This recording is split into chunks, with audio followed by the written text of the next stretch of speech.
Bonjour les Gémeaux, je vous retrouve pour le tirage du mois de mars 2023. J'espère que vous allez bien. Je rappelle que c'est une guidance générale, elle ne parlera pas à tout le monde et je vous invite à prendre uniquement les messages qui résonnent en vous.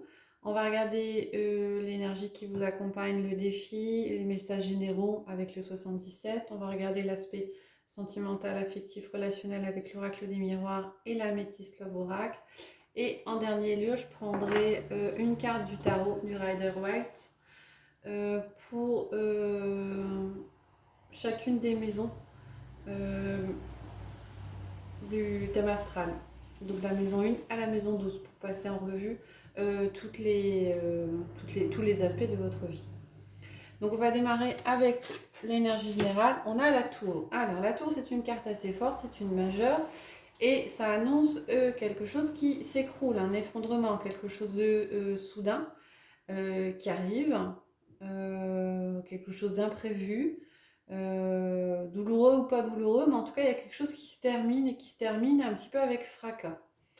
La carte défi, on a la carte du papillon. Ah, métamorphose, maturité, mutation. Alors, je pense que là, s'il y a quelque chose qui s'écroule, quelque chose qui s'effondre, c'est pour vous inciter à vous transformer, à vous adapter, à muter et à opérer un changement qui apparemment est nécessaire pour vous sur ce mois de mars.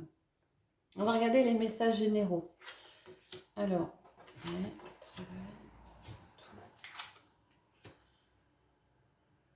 on a à nouveau la carte des efforts à faire, du travail à faire. On a la carte du retour, on a la carte de la lune.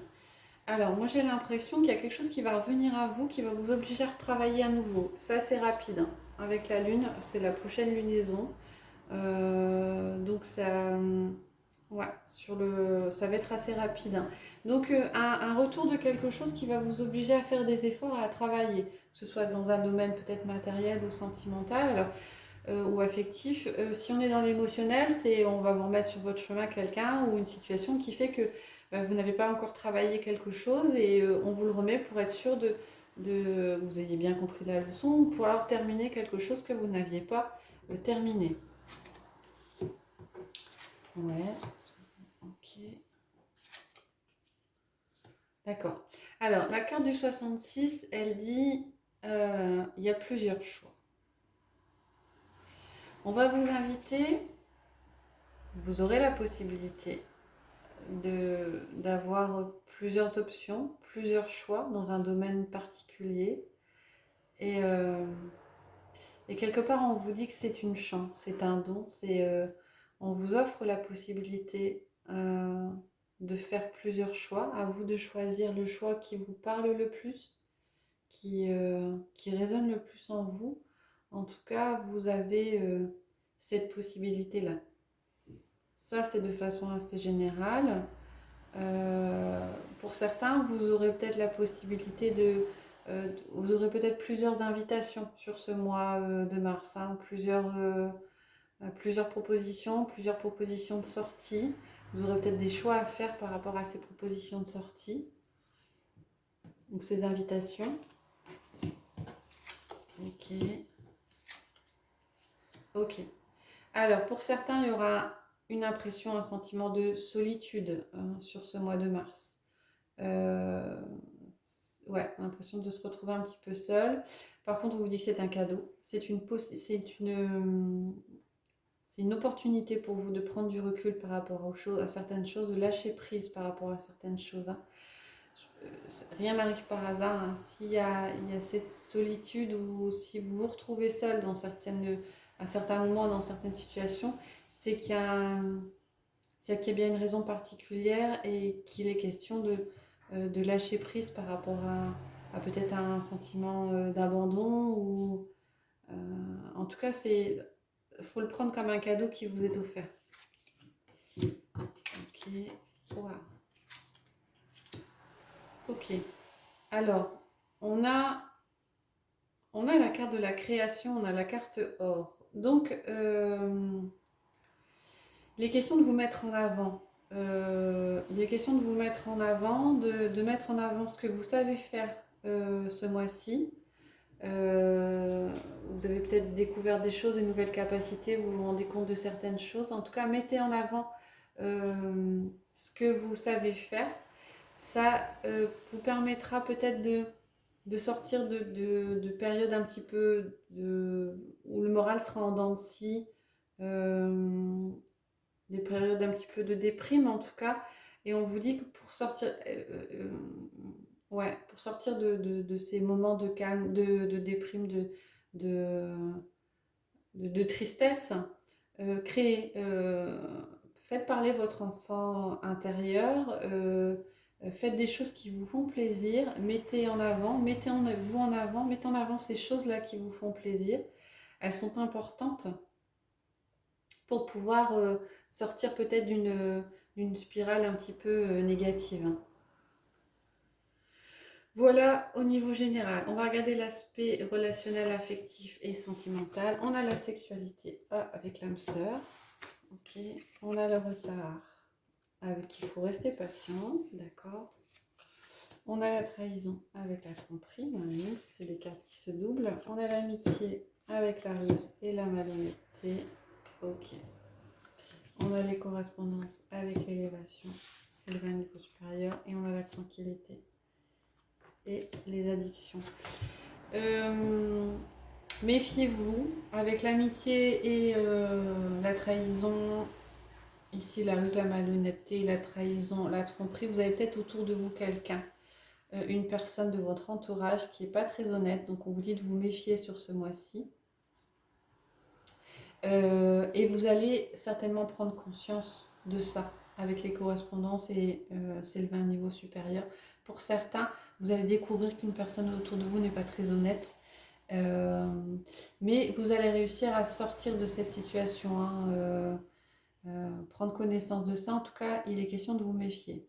Pour certains, si vous attendiez la venue de quelqu'un ou qu'une relation avance ou ce genre de choses, on vous dit de rester patient. Les choses n'arriveront peut-être pas aussi vite que vous le pensez ce mois-ci. Il faudra faire preuve de patience, il faudra attendre avant que ça arrive. La sexualité et l'âme sœur, donc on est dans des passions et en présence de votre moitié. Bon, pour certains, ceux qui sont en couple, il est question d'harmonie et d'harmonie charnelle au niveau du couple. Pour d'autres, vous allez peut-être faire la rencontre de quelqu'un qui est une âme sœur et avec lequel vous allez pouvoir échanger des moments passionnés, que ce soit physique ou uniquement émotionnel, spirituel, en tout cas des moments passionnés, exaltants avec une personne dont vous serez proche ce mois-ci. Ça rejoint un petit peu la carte de la correspondance avec l'élévation au niveau supérieur. On a l'impression que la personne que vous allez fréquenter ce mois-ci, qui va vous exalter, va vous permettre lors d'échanges pour certains d'avancer un petit peu.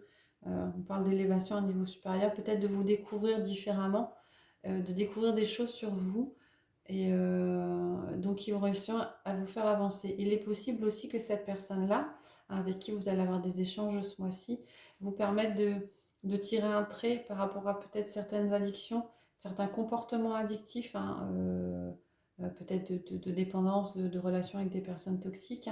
Et on a l'impression que moi j'ai l'impression que c'est ces échanges-là qui vont vous permettre d'avancer et de sortir de situations un petit peu addictives et conflictuelles. Voilà pour vous. On va maintenant regarder pour chacune des maisons du thème astral quel est le message. On va prendre la maison 1 à la maison 12 et prendre une carte du tarot pour chacune de ces maisons.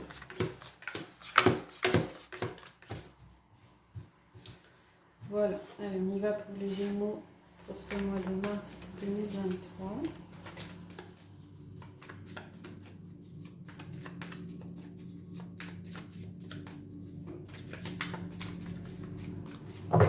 C'est parti. Alors, la maison 1, c'est la maison de l'ego, de la personnalité, c'est la maison du mental aussi. Alors, pour vous ce mois-ci, le mental est assez présent.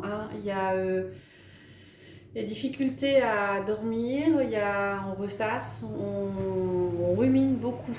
Donc le mental est peut-être présent, un peu trop présent ce mois-ci, les Gémeaux. La maison 2, c'est la maison des finances, des biens, des valeurs, des possessions. Alors, on a la reine d'épée. Il y a de la clarté. Alors pour certains, il est peut-être question d'éclaircir certaines choses au niveau de vos biens matériels, de vos biens financiers, d'une situation financière. Pour certains, vous y voyez peut-être plus clair. Si c'était plus flou, ça se stabilise. Avec la reine d'épée, on est dans la stabilisation de l'aspect matériel et financier. La maison 3, c'est la maison des proches, frères et sœurs, entourage proche. C'est aussi la maison des échanges et des communications. Oh, on a de la nouveauté. On a de la nouveauté au niveau émotionnel. Il est peut-être, il y aura peut-être des échanges romantiques ou ouais, je vais entendre plutôt ça. Hein, il y aura peut-être il y aura peut-être aussi des écrits. Vous allez peut-être échanger des messages, des SMS, des coups de fil euh, sentimentaux, affectifs, qui vont faire du bien par rapport à une personne. On est dans le romantisme hein, ce mois-ci. La maison 4, c'est la maison du foyer, de la famille, des fondations aussi. On est dans le 4 de Pentacle. Alors, il y a une retenue par rapport au foyer, par rapport à la famille, peut-être par rapport à des membres de la famille.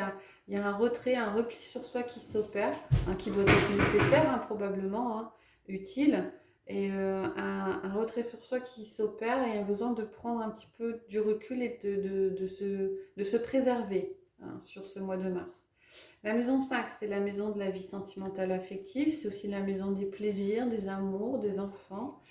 On a la tempérance, c'est un équilibre, il y a un équilibre à trouver entre le chaud et le froid. Alors peut-être par rapport à un enfant en particulier, ou aussi par rapport à une vie sentimentale et amoureuse. On a l'impression que ça se régule sur ce mois de mars. Hein. On retrouve un équilibre, ouais. On est moins dans l'exaltation, on est plus dans quelque chose de posé, voilà, sur ce mois-ci. La maison 6, c'est la maison du travail et de la santé. On a le 9 de Pentacle. Alors, au niveau de la vie quotidienne, au niveau du travail, on est dans des réjouissances. Hein. Le 9 de Pentacle, c'est l'harmonie, c'est la plénitude. Ça peut être aussi un aspect financier qui ressort. Hein. Peut-être que vous avez des rentrées d'argent qui se pérennisent un petit peu plus sur ce mois de mars. En tout cas, c'est stable et c'est assez positif. La maison 7, la maison du couple, de l'association, l'amour, du conjoint, les rapports aussi avec l'extérieur, on a le fou. Alors, il est question de vous lancer. C'est une carte majeure, le fou. Donc, par rapport à un couple, par rapport à une association, pour ceux qui n'osaient pas faire avancer les choses ou avancer, on vous dit, vous pouvez vous lancer. Allez-y, on est dans cet état d'esprit-là, hein, ce mois-ci, les Gémeaux. La maison 8, la maison de la transformation, des choses qui doivent changer. La maison des remises en cause, de l'héritage. On a le 3 de coupe. Ah, il y a peut-être au niveau des relations amicales quelque chose qui change. Vous changez peut-être vos rapports par rapport aux autres. Hein. Peut-être que pour certains, vous étiez renfermé et vous changez, vous vous ouvrez un petit peu plus. Pour d'autres, vous étiez peut-être un peu expansif et vous êtes un petit peu introverti sur ce mois. En tout cas, il y a un changement au niveau des relations avec votre entourage. La maison 9, c'est la maison des voyages et aux études, c'est la maison de la spiritualité aussi. Ah, on a le 4 de coupe. Alors, le 4 de coupe, c'est là, avec l'énergie du 4, on est dans une énergie de retrait. Moi, j'ai l'impression que là, comme on voit sur la carte, hein, regardez bien tout autour de vous. Regardez bien autour de vous. Vous allez peut-être passer à côté de certaines choses qui vous permettront peut-être d'avancer. On est peut-être dans une exploration interne de vous-même. Hein. Il y a peut-être des éléments extérieurs qui vont vous aider, des personnes qui vont vous parler, qui vont permettre d'avancer. Donc, prêtez l'oreille à tout ça et pour pouvoir vous permettre d'avancer intérieurement. La maison 10, c'est la maison de la vie sociale, c'est la maison de la carrière aussi, de l'ambition. Ah, on a la tour qui ressort. Donc on a l'impression que on avait eu la tour hein, en début de jeu. L'effondrement ou quelque chose qui s'écroule, c'est au niveau, pour certains, de la carrière, de la position sociale. Hein. Peut-être que certains avaient des ambitions et vous vous rendez compte que ça fonctionne pas ou que ça vous correspond pas. Et donc, pour certains, c'est peut-être un coup dur à encaisser sur ce mois. La maison, c'est la maison des amis, la fraternité, les projets aussi avec autrui. On est dans le 5 d'épée. Il y aura peut-être des relations conflictuelles avec votre entourage, hein. Peut-être que ça rejoint ici, hein, la carte du 3 de coupe et de la maison 8, hein. Peut-être que vous allez changer votre façon de faire par rapport à l'extérieur. Peut-être que pour certains, vous allez vous affirmer un petit peu plus et du coup, il y aura peut-être une incompréhension, hein, des personnes en face de vous. Après, vous le faites comme vous le sentez. Il n'y a pas de bon ou de mauvais choix, hein. Il faut agir selon votre cœur et selon ce que vous ressentez, hein. Et la maison 12, enfin, c'est la maison des épreuves, du secret, c'est le côté caché. C'est aussi la maison du bilan, du calme et du lâcher-prise. Et on est dans le roi de Pentacle. Alors là, au niveau de... euh, on est dans une énergie de stabilité, hein. Le roi de Pentacle, il est sûr de lui, il sait ce qu'il fait, il sait où il va. Donc, euh, vous aurez certainement des épreuves, des choses à passer, des réflexions à faire, mais vous ressentez quand même une certaine assurance. Et, en, en faisant ce qui vous paraît le plus juste, hein, le plus correct pour vous, vous avez quand même une certaine réflexion par rapport à ça et une certaine assurance, une certaine confiance. Voilà pour vous les Gémeaux, j'espère que ça vous a plu. Si c'est le cas, n'hésitez pas à mettre des commentaires, à liker, vous abonner. Je vous retrouve prochainement pour une prochaine guidance et je vous souhaite une bonne journée.